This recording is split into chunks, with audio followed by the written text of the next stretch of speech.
Thank you for your time here on this Wednesday morning as we catch up with Cole Cubelic, and there's a lot to get to with Cole. Cole is a huge Pittsburgh Steelers fan. The NFL draft is coming up. Cole, I saw Travis Etienne in the latest mock draft, who is a Louisiana native, Clemson running back in the latest selection for Pittsburgh. Who do you have your eye on there with the Steelers picking late in the first round?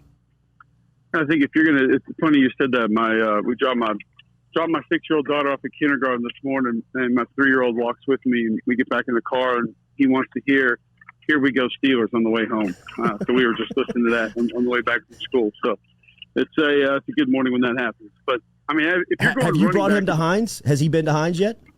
No, okay. No. I mean, he'll turn 4 in about a month. Okay. So right. Obviously, with COVID last year, the amount of live sporting events we've been able to attend has not been what I would like it to be, but hopefully we can get some in here in the near future. Sure. If you're gonna go running back in the bottom of the first, I mean, for me it's Najee Harris, just because.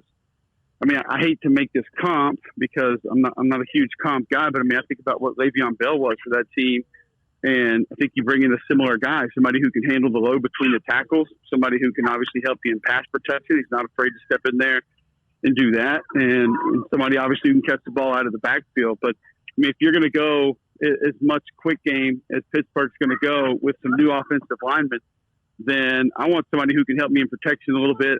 I think Travis Etienne, I'm not going to necessarily say he's a liability in that department, Jordy, but he's not a guy that really welcomes it and not a guy that flourishes with it. Najee's actually really good at it.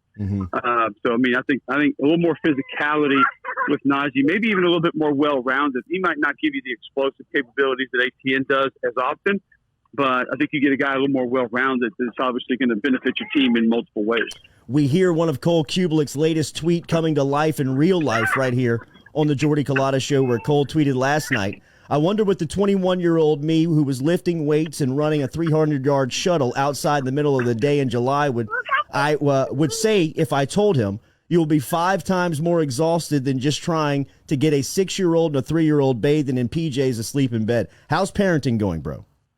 I mean, it's great. It's just like sometimes I sit back and I think about, there were days that, we would go lift and then, we'd get out in the Alabama humidity at 12:30 or 1 o'clock and be running, I think we got up to like 6 300-yard shuttles before our test. We'd run like 12 half gassers and like 4 full gassers.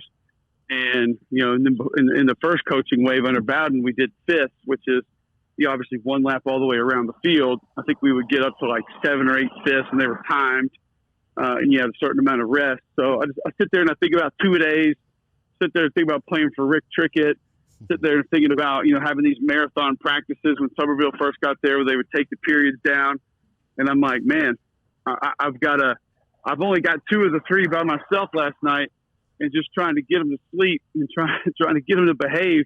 And trying to get them down. I mean, it's just I'm more exhausted than I was doing any of that stuff. I mean, maybe that's a pathetic admittance of where I am physically in my life right now. But fortunately, a lot of folks on social media kind of felt my pain and said that they were in the same category. So I feel your pain. It can wear you down, but it's a lot of fun. I feel your pain, and I love the access. I think you showing the access. I was watching you the other day. I think you were either on with Packer in the afternoon on Sirius, or you were on with somebody nationally, and you had your kids kind of like beating on the glass window as you were kind of watching your interview on television that was happening in the living room just between the doors. I think it's great to allow people the access to see what it takes to bring everybody your opinion. You spent some time at your former school, I've seen, with your family over the last couple of weeks. What have you made of Brian Harsin making his impact in his first spring? I like the way that things are headed. I think a lot of the older guys are beginning to buy in. I mean, we can say they're bought in, but I don't think we really know that until we get 3-4 weeks into the season at least, minimum, because you got to see how guys react in game situations. But you watch the practices. There's a little bit of a different tone there. He's a guy that's a little bit more serious. I think consistency is going to be something that Auburn fans see. And I think defensively, this scheme under Derek Mason may benefit a couple of the guys there a little bit more. Colby Woon's the guy that played some good football inside, but he doesn't really need to be buried down in there. He can be out on the edge a little bit more. I think he'll have a pretty good year. And then you get J.J. Pegues, the 6'2", 300-pound tight end last year, who's now working over on the defensive line. He's a guy that just has loads of potential, and if he can put it together fundamentally, he could be a guy that's a real impact player for this team this fall. So, they still have a ways to go, I think, developing the offensive line. It's a young group. I mean, you think about this group of receivers, I think the leading receiver returning has 6 catches. There's not a receiver that had over 1 receiving touchdown on the team coming back from last year. So this is a young core receiver. Seth Williams gone, Anthony Schwartz gone, Eli Stove gone. So, it's not a deal where Bo Nix is going to have that bailout guy like he did in Seth Williams all the time. He's going to have to learn how to get through his progressions. He's going to have to learn how to stay in the pocket. I think there's 2 things when you talk about these spring games. We're not going to get a ton of takeaways from a lot of these, Jordy, but if there's 2 things I'm watching in that Auburn spring game, I think number 1, it's Bo Nix, and does he seem to have a bit of a comfort level in the offense? And then number 2, it's his body language. I want to see him be more presidential. I want to see him be more of the CEO of that offense. And I think your body language can say a lot to that. I think guys react to that. I think the fans react to that. I think people can maybe, unfortunately, sometimes fortunately, can develop an opinion about what kind of teammate you are based on how you act. And there's some things that I saw on the sideline, especially when I was covering that team last year, that I wasn't a big fan of. And that's got to change. I talked to Jason Campbell yesterday. I talked to Ben Leard about it. And I just kind of asked those guys, I'm like, listen, man, you played it. Like, can you change that? Or is that just something that's in you? Is that one of those traits? And, they both said, no, I think it's something that and you can work on. But I think both agreed that he's going to have somebody tell him that's happening and that it looks that way. So if those things can come around, they may be able to have some success. But there's going to be a lot of things that are different, and the adaptability of how guys get on board with it, we'll find out pretty quick, because that schedule at Auburn, Scott's no joke. Before I get you to Baton Rouge, let me swing around the conference a little bit. How much does George Pickens' injury in Athens at the University of Georgia, the top wide receiver there, how much does that stunt the development of JT Daniels, who is now moving into the full-time quarterback for the Dogs? I don't think it hurts JT Daniels at all. I think it could, if he does get back, let's say mid-season, which I think is probably best-case scenario, and you get him for a stretch run, maybe heading into the SEC championship game or the playoff, he could benefit you greatly. I think what it does is it's going to force JT Daniels it'll prevent him from locking in on a guy, kind of like what we talked about with Bo Nix.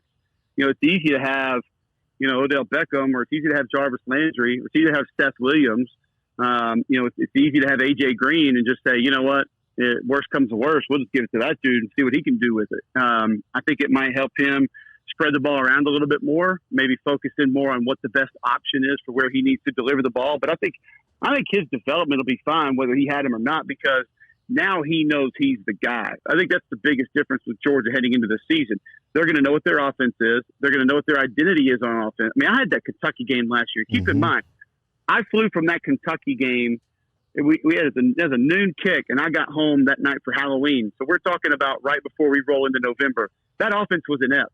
They couldn't move the football. I mean, that was the fastest football game I've ever been a part of. And by the way, I needed it to be to make my flight home from Lexington.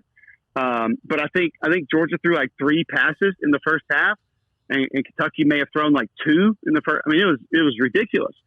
And so I think now that you know who you are, and then you can begin to add and subtract from that, that gives you a real big benefit as opposed to juggling quarterbacks, trying to figure out, all right, can we be a team that throws the ball 20, 30 times a game? Are we going to have to just go run game and then work with play action? Can we put RPOs in? I think now you know exactly what you got, who you are, what you can flourish with, and then that allows you just to be more of a team that's balanced and comfortable with what you're trying to do week in, week out. So that will be his biggest advantage heading into this season. You and I have been behind Max Johnson, it seems like. I don't want to put words in your mouth, but you and I have discussed, and both of us like Johnson in this competition. What do you expect shaking out this spring as LSU wraps it up this Saturday with their spring game? Where do you think that quarterback competition sits going into the fall? That's a good question, and it's kind of tough because I think there are 2 mindsets here, and I'll be interested to see which direction Coach O wants to go. Do you come out of this and say, all right, I need to name a guy because we need to know who our leader is, going through, who's going to handle these summer workouts, which essentially have become practices at all these schools now, Jordy. I mean, these guys are going out 3-4 nights a week, and I mean, they're going through warm-ups, they're going through stretch, they're lining up their individual periods. They got the entire team out there. This is not like where the quarterback, this is not like where Jamarcus Russell used to take 4 or 5 receivers and maybe a couple corners show up and you use some one-on-ones. I mean, this is very organized, the way these guys handle things in the summer. So maybe you want to know who that guy is, and maybe you want him to begin to assert himself in that role moving forward. Flip side of that is you got 3 dudes that are pretty talented. You got 2 guys that have played really well in games at different points in time. Do you want them to continue to battle it out? Do you think that that'll force them to push themselves? And then maybe, let's just be honest, let's call it what it is. We know what that position is. We know where college football is right now. You try to keep some guys on the roster.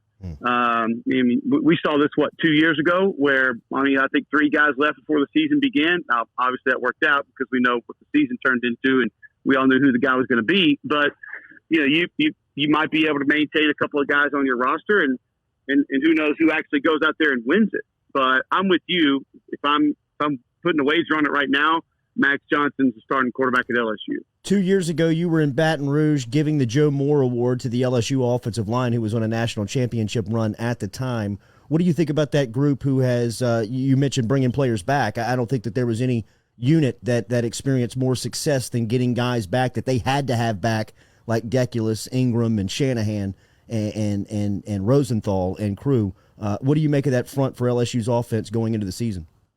I think they have a lot of potential. I think they have a chance. Now let's keep in mind, whether it's Max Johnson, whether it's TJ Finley, whether whoever this offensive line is, are they going to flourish? Are they going to be good? A lot of this is just getting on the same page and everybody having that continuity, because some things are still going to be a little bit different. I know the foundation of the scheme is going to stay the same, but anytime you put somebody new in charge, things are not going to be exactly what they were. So the chemistry needs to grow, needs to develop, needs to be there across the board on offense. But I think that group's got a chance to be pretty good. I mean, Deculus feels like he's been there for 11 years now. So you got him over at right tackle. Obviously, he should be able to hold that down. Jason Hines did some good things for you. Shanahan's a guy that obviously can handle the center position. I thought he was playing pretty good ball towards the end of last year. And I think Ed Ingram has a legitimate chance to be the best guard in the SEC. He's and especially if Kenyon Green bumps out the tackle at A&M, he definitely has a shot to be the number 1 guard in the SEC.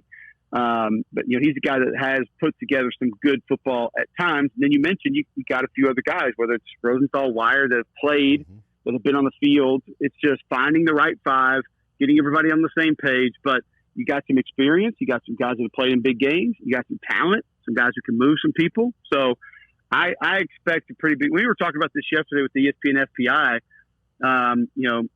We had a dude on, Seth, that does the FPI deal, Seth Walter, and he kind of like at the end of the interview, he's like, what are you surprised by? What do you not like? I said, number 1, I think George is way too low. I wouldn't have him at 7. I said, I think Auburn's a little bit high. I said, I don't think there's any way that I would rank Auburn ahead of LSU right now. And I said, I think your projected win total, if you're going to have a scale of what it could be one way and could be the other way, I said, I think LSU deserves a little bit more on the could be in the right direction there. I think their projection was like 7.8, something like that. And I said, I'd have them a little higher than that as far as what I think they could turn into, because I think LSU exceeds a lot of people's expectations this year. So it's obviously a lot has to happen, but when you just go dude for dude, guy for guy across the board that have played and that you've seen be successful, I think a lot of people just focus on a bit of a letdown season last year and say, well, it's just going to be that again. And I don't think they focus in on the talent. I don't think they focus in on the players and the individuals. And if the defense gets right, which I think it will, from a schematic standpoint, from a mental standpoint, then that group's got a chance to be pretty good too. Switch gear here for the last question, and we appreciate your time here on this Wednesday as we talk to Cole Cubelic of the SEC Network, ESPN, 3-man front, all media. And it's a little bit of a different question, but I respect your opinion in the space. As we said, you can find you everywhere. You're on the SEC Network, where you fastly become the face of college football. ESPN brings you on to analyze the sport. You host 3-Man Front, which is widely considered one of the top shows in the SEC. It was recognized as one of the top shows in the country by Barrett Sports Media. You're all over the place with your time. We're 15 minutes into this interview here in just a local Baton Rouge podcast. what do you see the future of media and the way that sports has kind of been the anchor for live television to live on, but as media evolves and you being such a big player in it, where do you see the future of this? And I know that this is way off base of what we normally talk about, but we were talking about it in the first hour, and I told our listeners that I would just get your opinion on it because of the respect that I have for you in the space. So I don't mean to catch you off guard, but if you could, your opinion on where you see media evolving as you have a front row seat here in 2021. Yeah, no, it's actually a really interesting question because I'm at a point in my career where I've thought about a lot of these things. I've actually looked at your model. I looked at the Pat McAfee model, and you kind of wonder, all right, how sustainable is that? I mean, you brought up my family earlier in the show. So you've got a 6-year-old, a 3-year-old, and a baby that's about to turn 1 here in a month, and you wonder, could something like that be feasible, be what's best for me personally? And then, I mean, you look at television rights, and I think live sporting rights are going to continue to keep their value and hold their value. But let's just take college football, college basketball, for example. If things were to drastically change in the next 3 to 5 years where athletes now are going to be paid, and that's a portion of it, does that change, sports rights? Does that make it different? Either the entities need more to be able to sustain. I mean, we all kind of thought, Jordy, we were going to hit this bubble with collegiate athletics through quarantine and COVID-19. And then all of a sudden we see coaches getting fired and $25 million payouts and, right. All this other kind of stuff going on. So it's all of a sudden it's very different. Terrestrial radio is something that I think, depending on where you are, is always going to be viable. I think local always has some value. I worked in a market in North Alabama where, we would run mostly national stuff. And then when we put a local show on, all of a sudden it would do really well just because people, they want someone who they feel like understands their territory, mm-hmm. who understands their turf, who knows their geography, whether they talk about their favorite team all the time or not. I think there's a comfort level with that. And also the ease of just getting in your car and it's on, or knowing what website to go to every day at the office and boom, you turn it on. But let's make no mistake, it's nowhere near what it was 5 years ago, 10 years ago, 20 years ago. The podcast realm, I think, is one that obviously it gives everything to you when you want it, how you want it. But at the same time, there's so much of it. How popular, how good, how valuable can maybe just one be? I'm good friends with Conrad Thompson. If you're familiar with the wrestling space, yeah. I mean, he's absolutely dominant in the podcast space over there. I think there are things that you have to have. Distribution is something that I think is critical, is key, is very important. As far as watching things on television, I mean, I think we're always going to consume live sports. Yeah. Where will we consume it though? I think a perfect example of this is this FCS spring season, which, I mean, I think part of this discussion moving forward could be, I believe that the FCS season should stay in the spring because in my opinion, I believe that the Power Five is only inching further and further away from really the Group of Five and then lower tier schools and then the FCS as well. So if you get to where you're not able to rely on some of the money that they're going to give you at any given point in time, which some people that I've spoken to at FCS schools will tell you that if they played the spring and they averaged 6,000, 8,000, 10,000 people a game, they wouldn't need those paychecks from Florida State and LSU and Auburn and Texas. That 750,000 or 1.2 million, they wouldn't have to have that to sustain their athletic budget. But this is something that I kind of thought this spring would be a little more successful than it was. I thought more people would get into it. Like, I'm a football nerd, so I watched Southeastern. Like, I've watched Nichols, I've watched McNeese. I called some Stanford games. I watched Jacksonville State. I watched Alabama A&M. Like, I've just been into it. Like, but I'm a weird football guy like that. But it's not easy to find. You have to have ESPN Plus for the most part. You got to go get in there. You got to go find them. You got to know when the games are on. It's not a part of our normal routine. So that would take some time for people to actually adjust to that. But I think everything will be at some point in time a la carte. I mean, we're already seeing this, right? Yeah. I mean, I thought I had, quote, cut the cord by going to YouTube TV. Well, hell, man, I think I pay more now for like things that we watched than exactly. I did when I had DirecTV, and I felt like I was getting ripped off because we got Disney Plus, we got Netflix, we got ESPN Plus, and then we got YouTube TV. and then I'm still going to get a UFC pay-per-view or something every now and then. So it's like, all right, where did I save my money? So, I mean, I think at some point in time, as the cable companies continue to get stripped down, you're probably going to see ESPN just have an app, and you can pay for tier one, $8.99 a month. You can pay for tier two, $19.99 a month, or you can pay for all access, $39.99 a month, and you get everything that ESPN offers, plus two, news, whatever it is, and you get all of that. And then, CBS will push everything to an app, and maybe Viacom, Paramount, whatever it is, they have one app. And if you want to go watch your local CBS News, you either have an over-the-air antenna or you got to go to that app. And if you want to watch if you want to watch New Orleans and the Steelers at noon on CBS on Sunday, you got to go to that app to be able to watch it. I mean, I think that's the only real way of sustainability in the future, because, I mean, the amount of money that cable companies are going to continue to be able to pay to have those channels is just going to continue to go down. So it's kind of similar to college football. All those big schools are going to be wanting to keep that money for themselves. I think eventually the networks are going to be like, all right, we can put ads digitally in there. We can control our own ad space. We can control people coming over from other places. Let's just get it all here, have a fee, which, I mean, I think this one thing that we kind of lose in these media rights with these, whether it's Disney Plus, Netflix, whatever. I mean, it's the old gym membership philosophy, right? Mm-hmm. Yeah. Like, just get them signed up, and then people forget about it. Like, I mean, I used to have Showtime. There's a lot of shows that I like on there, but when the new shows that I don't like are on, I'll go in and cancel it. Mm-hmm. But I've had different apps that I don't do that with, and we'll keep them. And I'm like, why am I paying $9 for this? Right. $12 for this? So, I mean, I think a la carte is the way to go. On demand is going to be the way to go. I do think that there will still be a space for terrestrial radio in certain spots. Like, I mean, I think Baton Rouge is going to have that. I think Birmingham, Alabama is going to have that. I think Knoxville, Tennessee is going to have that. I think Austin, Texas is going to have that. But I don't know if that's going to be everywhere. And obviously, a lot of your NFL towns, I mean, New Orleans is going to have that as well, because people are going to want to hear about their teams. Yeah. So, people want to be able to interact live. They want to be able to call in, tweet in, tell people what they're thinking, and get the reaction of the host. So, it's ever changing, though, man. You got to, and it's interesting that you asked me, because trust me, I've put a lot of thought into it based on where I am with the way some things are going for me right now, and it's there's a lot of unknowns at the same time. Yeah, I'm sure. I'm sure, because of the space that you sit in and the access that you have. I've thought a lot about you during these times for me in this transition. Just you more on a grander stage. That's 20 minutes with the face and the voice of, in my opinion, the best college football analyst in the game right now. You can give me one name, or you can answer this if you want, because your time has been so great. Devontae Smith, Jamar Chase. Is there a debate on who you would take first?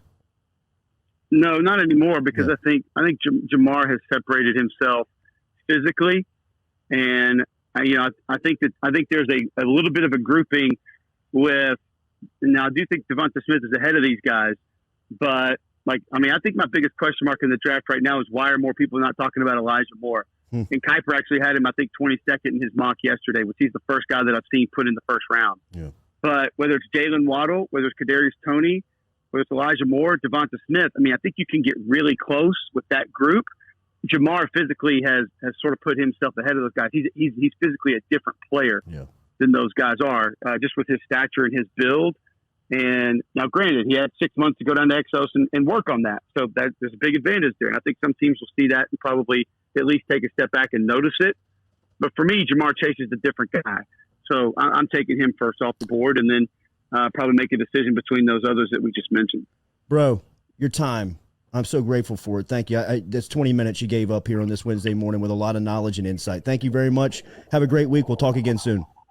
Appreciate it, Jordy. Talk to you, man. All right, man. Thanks. There's Cole Cubelic checking in.